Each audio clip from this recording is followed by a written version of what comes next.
ইটাহারে পথ দুর্ঘটনা, দাঁড়িয়ে থাকা পিকআপ ভ্যানকে সজোরে ধাক্কা মারল পেঁয়াজ বোঝাই ট্রাক। ইটাহার থানার অন্তর্গত দুর্গাপুর অঞ্চলের বেকিটাঙ্গা গ্রামে NH-12 জাতীয় সড়কে বৃহস্পতিবার ভোরবেলায় ঘটে গেল এক ভয়াবহ পথ দুর্ঘটনা। জানা যায় আনুমানিক ভোর 4টে নাগাদ একটি পেঁয়াজ বোঝাই বড় ট্রাক, গাড়ি নম্বর WB61C8780, দ্রুত গতিতে এসে দাঁড়িয়ে থাকে একটি বোলেরো পিকআপ, গাড়ি নম্বর WB25M3564, ভ্যানকে সজোরে ধাক্কা মারে। এই ঘটনায় বড় ট্রাকের খালাসি গুরুতর আহত হন। স্থানীয়দের সহযোগিতায় তাকে তৎক্ষণিক রায়গঞ্জ মেডিকেল কলেজে পাঠানো হয় চিকিৎসার জন্য।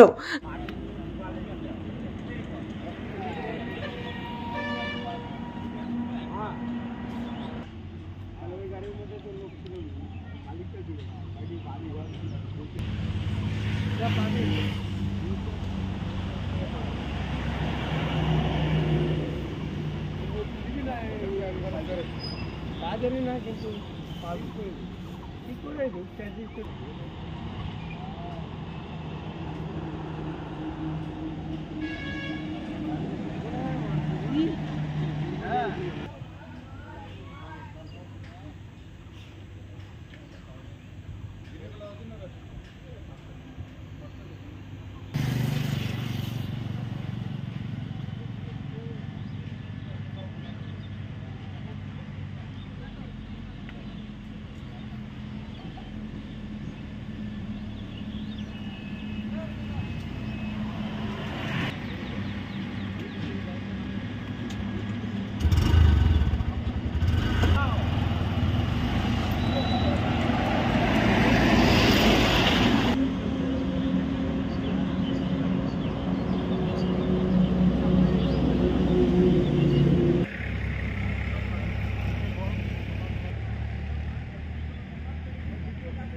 কি নাম আপনার?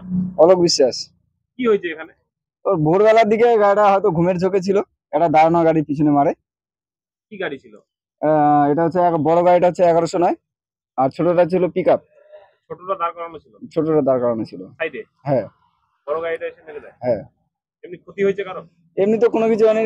আমরা যখন 4টার সময় যাই, 4টা 15 বাজে, তখন এমন কিছু হয়নি। ড্রাইভারকে তো টাইনে টেনে বার করা হয়েছে, তারপর হসপিটালে পাঠানো হয়। আপনার কি বাড়ি এখানেই? আমার বাড়ি এখানে। এখানে তখন ছিলেন আপনি? হ্যাঁ, এখানে ছিলাম। এমনি পুলিশ এসেছিল? পুলিশ সেই মুহূর্তে ছিল না, পুলিশ আসে তখন 5টা বাজে। আপনারা কটার সময়? 4টা 15। জায়গাটা কোথায়? এটা হচ্ছে বেকিডাঙ্গা।